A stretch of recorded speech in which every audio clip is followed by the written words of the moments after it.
You know what? I'll just say this. Is the grocery store gonna get mad at me if I complain about the carts not being returned?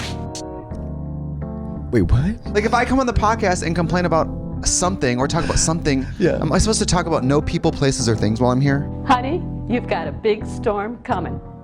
Hello everyone, how are you today? I hope you're having a really good day so far. If you're new here, my name's Taylor. I come to you from Baltimore City, Maryland, and here on my YouTube channel I feature content that's generally focused on knitting and spinning. How are you doing? What have you been up to? I am in the throes of summer. I am trying to stay rested and enjoy life, and part of that means I don't sit down to record in these hot summer months.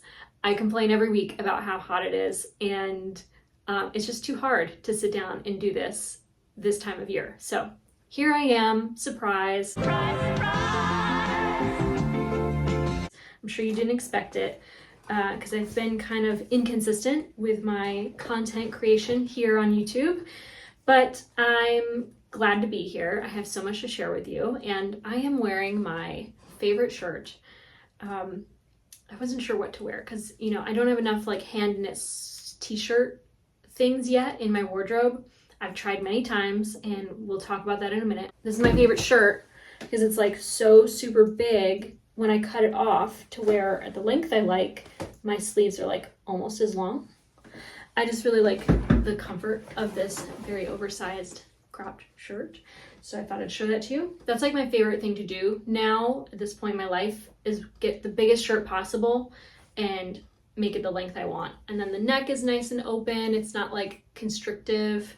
The sleeves are never like up in my armpit. Like I feel like every shirt supposed to fit me is.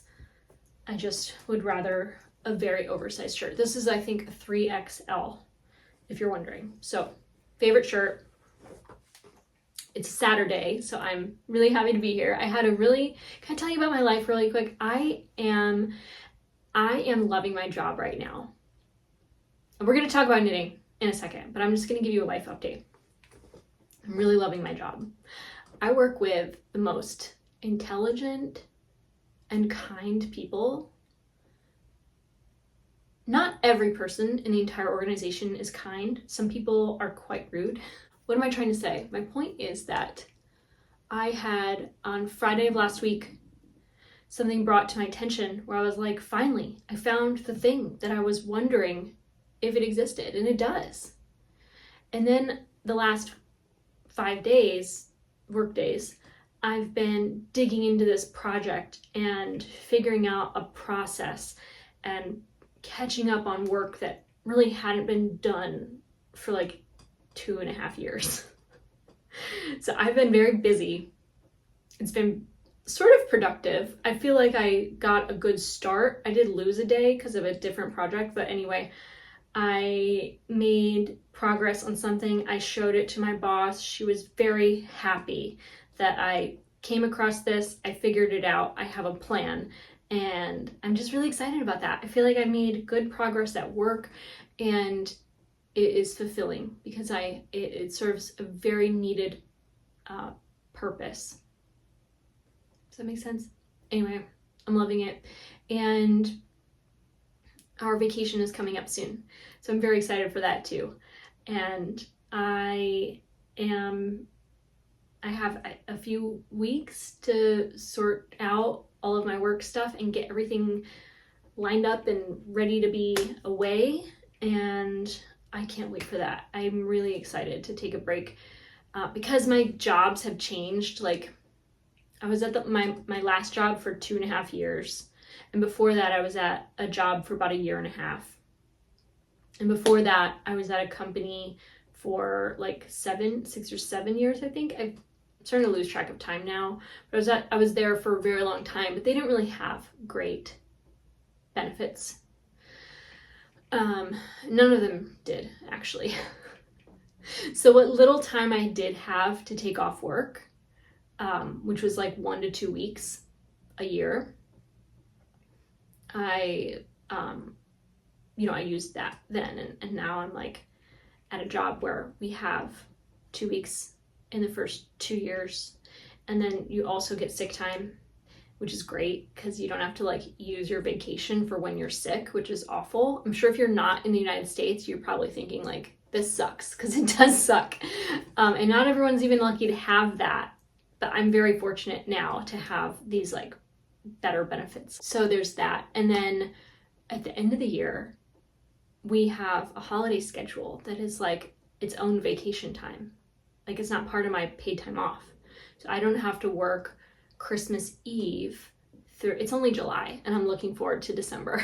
But for this is the first time in my life as an adult employed person, I'm excited to take my vacation and have a Christmas holiday break from work. I can't wait. I'm so excited.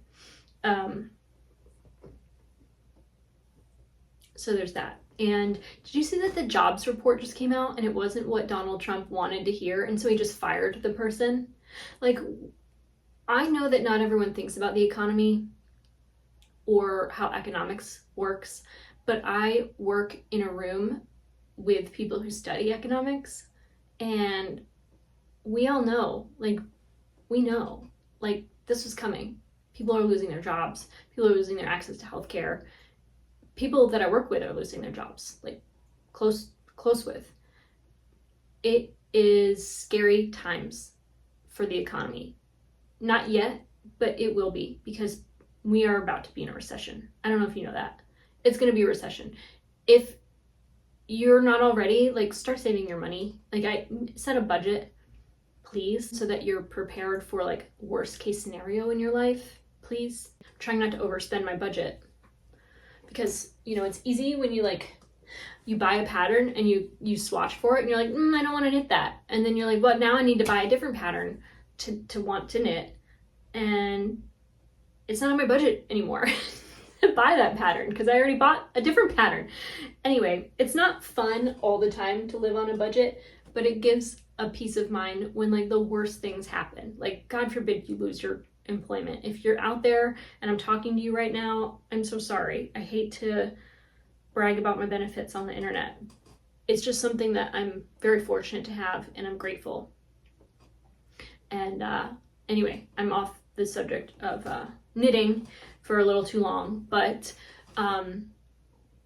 you know, I don't like all the things that Dave Ramsey says online. I think that some of his perspectives are toxic and kind of like weird. But he does have a lot of good advice for people that are struggling financially. And even if you're not struggling financially, even if you think you're doing well for yourself, which I always thought I was doing well for myself, I didn't have a perspective for the future that I needed at the time. And when we were in a recession in 2008, I had just graduated from college. I was looking for a job. There were no jobs, and people were lined up for a block to work at the new Staples that had just opened across the street from our subdivision. And I'd never seen anything like that before. And my dad, he lost his job. Everyone that he worked with lost their jobs. And you know, my mom was working at a gas station or something. So it wasn't like, it wasn't a good time to be living through a recession. And the best thing I ever did was move away to where the recession didn't hit quite as hard. I was at a time in my life where I didn't want to be where I was, and I needed to do something to save myself. And so I moved to DC. And I found a job in retail, and I just worked really hard in the retail world for way longer than I wish I did. But every job experience I had up until now is what has prepared me for where I am. And I'm grateful, I'm happy, and I'm wishing for the best of you out there who are struggling to find work, or who are unemployed, or who don't have the benefits they wish they had. I've been there. It sucks. But, you know, you got to look out for yourself. You need to do whatever you can to thrive. And my number one advice is create a budget. You might not know what I mean when I say that. And my advice would be to I call it scare yourself straight because that's what I do to myself. That's what I've done the last, well, I do it every month now. And it is actually fun. But what I do is I go to my bank, I export my transaction log. I do this every month, but you can do it for like the full calendar year. And then you have that data and you put it in Excel.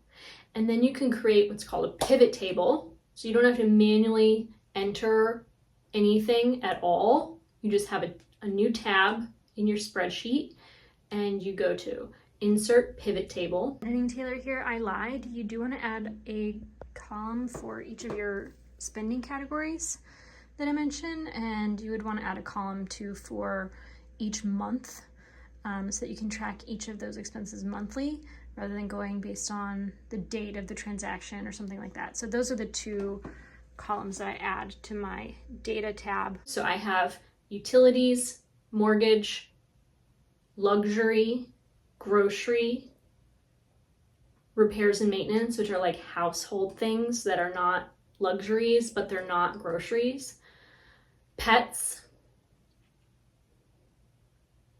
points rewards. When you see the amount of points rewards compared to how much you spend, it totally bursts the bubble of illusion that you're like saving money when you spend money. It's just a mental trap. They get you to buy more stuff that you don't need. So that puts it in perspective real quick. But anyway, I create a little pivot table and I can see month over month how much I spent on all these categories. And it scared me straight to see that I spent so much money on things that were not necessary. Gave me hope that I can totally save more money than I was. And that was what allowed me to start investing in my own retirement account. And then when you do that pre-tax, you're saving even more money because you're not paying that money in taxes. If you have the luxury of a 403b or a 401k or some type of retirement account, maybe like a traditional IRA or something. But if you haven't ever done that, please do that. Please export your data, categorize it, throw it in a pivot table. You can Google search or YouTube search how to insert pivot table Excel, and you can learn anything you need to learn about Excel through YouTube to take a good look at your financial picture so that you know what you should be doing when. And then you can go to these fiber festivals with confidence and say, I'm allowed to spend X amount of money on this or that. Anyway, I am knitting on my henwife shawl and I've cast on 2 new projects. So the henwife shawl is a gorgeous pattern where you have this lace motif in the center and it's like a dual spine shawl, kind of like a triangle shawl, but instead of just one spine, you have 2. And I should put this on a larger cable. I think I'm kind of running out of cables right now because I have so many projects in the works. But I'm really loving this. You can see it kind of has like a self-striping quality because my yarn is a natural fiber. This is a fleece that I processed. I believe it is a Corriedale fleece, natural gray, and you can see there's a variegation to the yarn. So it is more visible on camera, I think, than in person.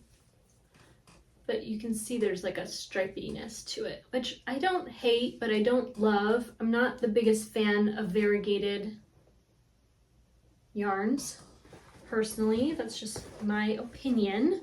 And this is the thing that I knit about a row or 2 rows every day.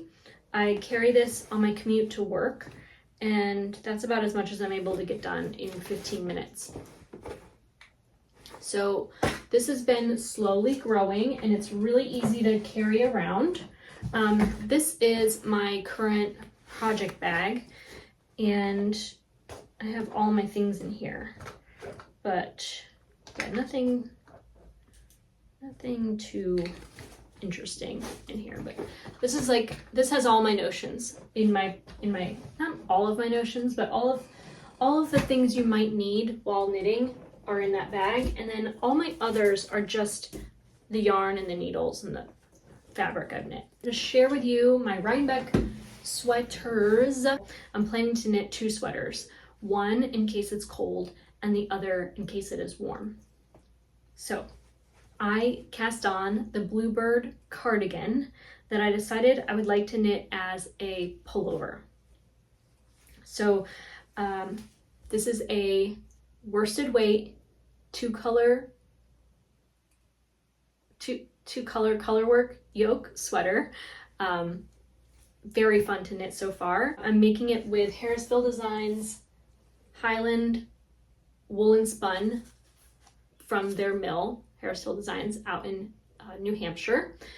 This is the color black, obviously, and it is a workhorse yarn, very durable, picks up every piece of cat hair around, but I think that I'm going to be able to take pretty good care of this.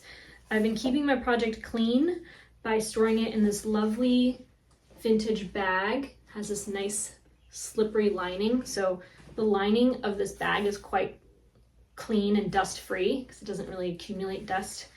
So I'm optimistic that this will not be coated in cat hair too soon. I should probably take a lint roller to it. But I knit a swatch, which is covered in cat hair.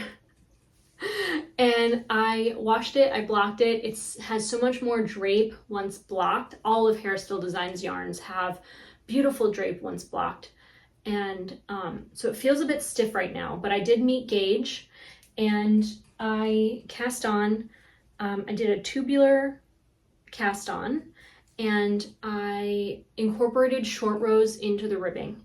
Not many, just enough to bring the back neck down about, I would say, only like 1/4 of an inch. Probably could have done more than now that I think about it. But anyway, I incorporated just a couple short rows there, and then I'm going to incorporate more if it's not in the pattern, which I haven't read ahead on. But I'll incorporate more after the yoke is finished. I'm knitting this with that vintage Briggs & Little worsted weight kind of woolen spun, well, definitely woolen spun yarn. And I'm about to work like the flower sort of motif. So I'm like halfway done with the color work right now. I cannot wait to block this because it feels so stiff. I've been steam blocking it, so it feels like not so chunky, like a heavy color work can kind of be before it's finished. But anyway, so I just did a moment ago the final increase round. So it's about as wide as it's gonna get. But I have several inches of color work to do now that I've added all of those increases.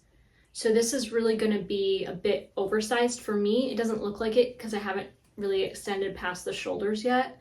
But the row prior to now, I just picked up like 2 stitches every 10 or something. I don't know. So I've increased it like 20% in the circumference.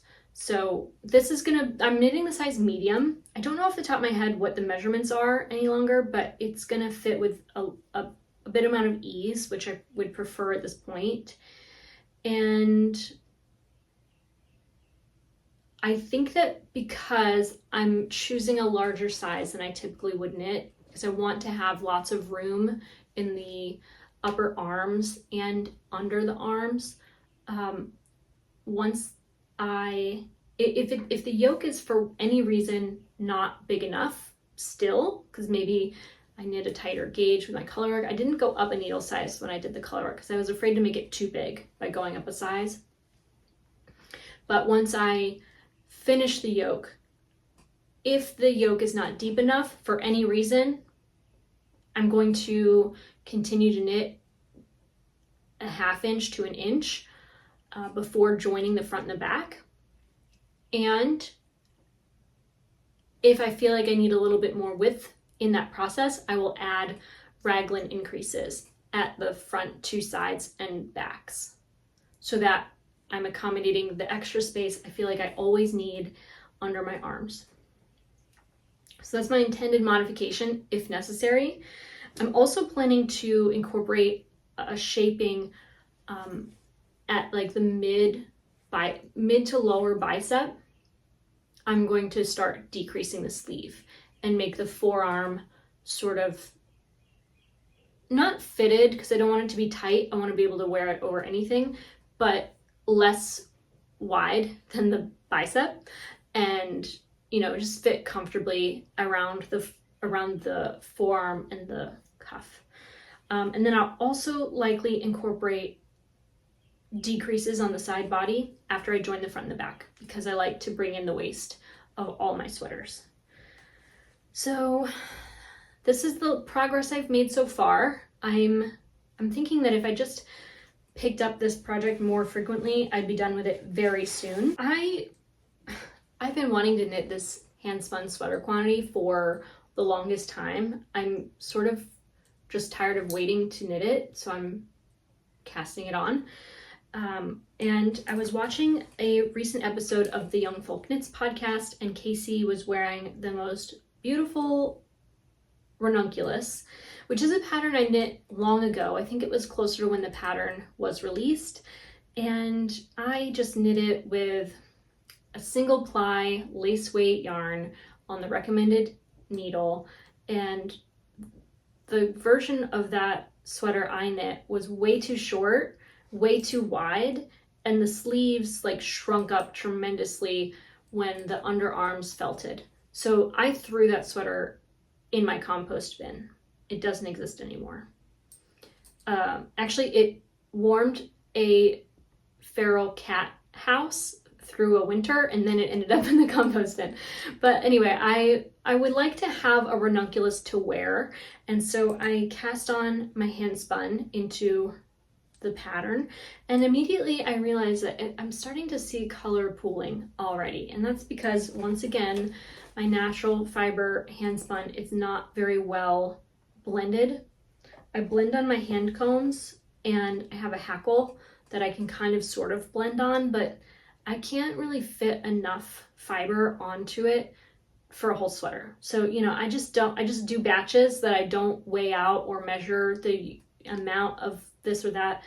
I just haphazardly comb and draft and then spin and ply, and I don't color manage my natural wool. I haven't up until now. I'm hoping to be better at blending my wools because I want a more consistent yarn. I've gotten better at spinning consistently, but my fiber prep is not consistent in terms of color management. So all that to say, I'm gonna have a variegated ranunculus, which is, I guess expected with hand spun of this kind, but I just started the lace section. I followed the instructions. No, I actually took Casey's recommendation.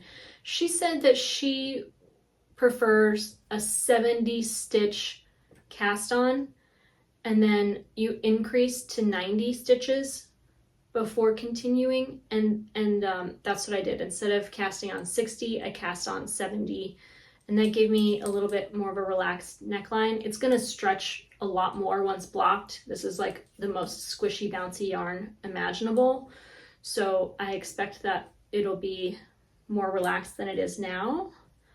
And this is the first pattern I think that I've knit where there are short rows in the back and the front, which I kind of like, because then it's not so, I don't know, like sloped. Like it feels like more natural to have short rows in the front and the back. But I think that with the variegatedness of the yarn, the lace isn't going to stand out quite so much, which, I don't know. It is what it is. I think I had always talked about wanting to knit this into a shawl, but I couldn't find a shawl pattern I really wanted, and I don't want to just make one up. So I'm knitting a ranunculus, and I'm glad that I'll have that to wear. It's a very luxurious yarn. You don't get to knit with hand spun every day, unless you do. But I wanted to wear my hand spun to Rhinebeck because it is a sheep and wool festival, and I go there to buy fiber. So it'd be nice to wear the results of my spinning, because, you know, the other t-shirt, and I don't know if I'm going to knit a full sleeve sweater or a t-shirt. I'm going to kind of knit the body and then knit the sleeves however long I feel like knitting them based on how much yarn I have left. But another pattern I'm really excited to cast on is with this yarn. And this would be perfect to wear on a hot day in October because it's drapey and it's a new pattern. I want to knit the Eba tee with this. This is the Wandering Flocks Cotton Lino yarn. It's a blend of cotton, linen, silk, and alpaca. I think that's everything. And it's very drapey, very luxurious, very soft, super soft. And I'm holding it with this silk mohair that blends very well together with it. That fills in all the gaps between the stitches that you get with a cotton yarn or a cotton blend yarn. So I have mohair on my face already. But anyway, I am really excited to knit this sweater quantity into that gorgeous t-shirt design. And I would love to wear it, but it has no wool in this whole project. There's no wool. So I can't wear that to a sheep and wool festival, personally. I'm sure anyone else would feel comfortable doing that, but I just want to honor and respect the sheep of our world and wear wool to a wool festival. So that is what I'm most excited to be working on. I also have 2 t-shirt cast on projects in the works that are made with wool, that if I could just finish one of these 2, then that would give me a 3rd option to wear at Rhinebeck, or even a 4th. And I definitely need to finish something to get some cables back into my cable supply, because I'm using a lot on this one project alone right now. But you can see I started picking up to knit the neckline of the Fabian tee, and it is just so tedious. I can't bring myself to do it. I think I said weeks ago that I would have this finished, and this is all I've done, is picked up and knit those few stitches there. So once I'm able to get that done, it'll be smooth sailing, because these are all live stitches here and at the bottom hem. I also, I think that the pattern, and I might have just enough yarn to accommodate it, but the pattern has a folded over bottom hem, which I would very much like to do. And I think it was on the, I don't know where I heard it, but someone recommended holding a lifeline where you later intend to pick up and knit into for binding off, or whatever you do when you do a folded hem. I haven't done one in a while. And that is my intention for this. I want to remember to hold a waist strand of thread or something as I knit that row before I get to that point, so that I can easily finish this project. As I hold this project up to the light, I can see so many stitches where I dropped one of 2 strands, and that really bothers me, because it's like there are holes in a garment I haven't even worn yet. And so I do want to go in with a duplicate stitch of the woollier yarn, because those are the ones you can see the most easily. And I would like to just like go duplicate stitch over some of those areas. So there's that. I don't know. This is not a process knit anymore. It is very much a project knit. I just want it in my wardrobe. I don't want to do it any longer. I'm over it. I'm so over that project. And the same can be said for this one. I don't even remember the name of this pattern, but it is from Natasha Hornby. And it's a t-shirt or 3/4 length shirt that you knit in panels, and then you pick up stitches. Anytime I'm asked to pick up stitches, I'm immediately bothered. I just don't like to do it. You can see here, I did do this welt here, and I think that the welts are really cute, and I'm going to repeat it wherever I need to make it match. I'm just not going to do it along the side. But they're a tiny bit wonky. And that's the thing I noticed when I started the process, is that it just looked kind of wonky. I think it's the yarn I'm using. It's a little too thick. It's a little too woolly, and like worsted prep yarn is kind of funky. It's not smooth and sleek. And anyway, so that I would love to finish one day. I don't know when that's gonna happen. Eventually, I hope. That is it for this week's episode of the Thread to Mend podcast. I want to thank you so much for watching. If you want to find me on social media, my name is TAYLOREOWEN on Ravelry and Instagram. You can find me over on TikTok as Taylor Knits. I hope you have a wonderful day, a wonderful week, and that you take care. Telling a woman of color she's aggressive and using these terms, it is very dangerous. You don't know because you're not in those shoes. And I didn't even want to go here because this is hurtful when you make accusations to a colored woman and you say, oh, you know what, you threatened my life. Because guess what, the percentage chances of a colored person going to But you threatened my life, Jen. It's on the camera. She actually said, if you tell anyone, I will bury you in your lake behind your house. Yeah. Wait, what?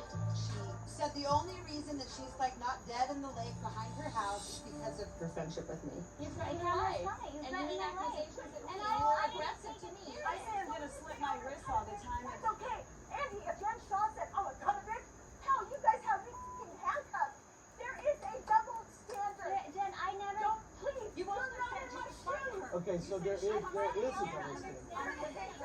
There is a double standard. I want to hear what Mary has to say about what Jen said. Well, I know Jen has been cruel and stuff, but you do get that vibe from Whitney and Heather. I feel like it's inbred that they're better than when people of color. Like white girl privilege, I get it. I know it exists, but like you're my girl. So like if that's happening, let's talk about it. Don't leave innuendo on Instagram to try to... Education. I'm not here to I don't want you to educate me.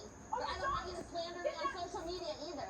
This has nothing to do with social media. I am trying to tell you something. When have I marginalized you, babe? Just tell me. I'm not pointing fingers at you because Because right it now, feels pretty targeted. I hear you. I understand that there's different opportunities. It's a different ball game you guys for a don't white know that woman. is the point. And I'm not saying I'm trying to tell you, I'm trying to learn. I don't think anybody here denies white privilege. I think we all know that it exists. Yeah. I think that the real issue comes in that making an accusation to someone that they are racist, especially in our current environment. Can I finish, please? Can I just finish, please? Making a racial accusation in our current environment is a huge statement. I didn't want to get into this because it is painful and you do not know.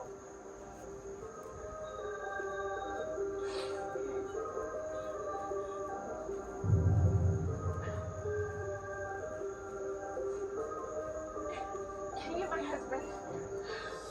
Hey, are you still here? The racist accusations just came up.